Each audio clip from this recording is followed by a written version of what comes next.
I was on the House floor during President Trump's State of the Union speech. I'm bunched up in that center aisle, trying to capture some of the little things that people might not be able to see on a live television broadcast. Little details like the Republican gentleman who was wearing a tie with President Trump's face on it.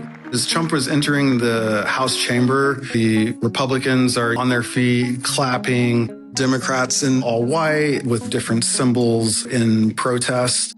As Trump got to the end of the aisle, Representative Al Green happened to hold up a sign. I knew I had to line up the picture where you can see Representative Green and then have President Trump in the foreground to show that this is kind of where American politics is at right now.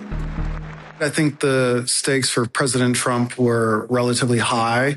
Coming into the State of the Union, his approval rate wasn't as high as it had been. This was a huge platform to lay out his agenda, and there was a lot of anticipation because of the recent Supreme Court ruling about tariffs. Very unfortunate ruling. So the justices there were certainly a key focus of mine. Each of them, I would say, was kind of stoic, watching the president give his speech. One of the more energized moments was when he announced that the hockey team was there. Both sides were clapping for Team USA.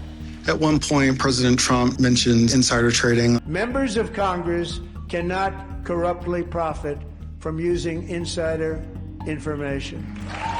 That seemed like a moment both sides of the aisle were able to agree on. Then some of the Democrats started to yell, like, well, what about you? You could certainly feel the vibe shift when he started targeting Democrats. These people are crazy, I'm telling you. They're crazy. From someone being in there and being on the floor, it felt like he was waiting for a type of response. That response came when Representative Omar leaned forward and shouted back at the president. You should be ashamed of yourself.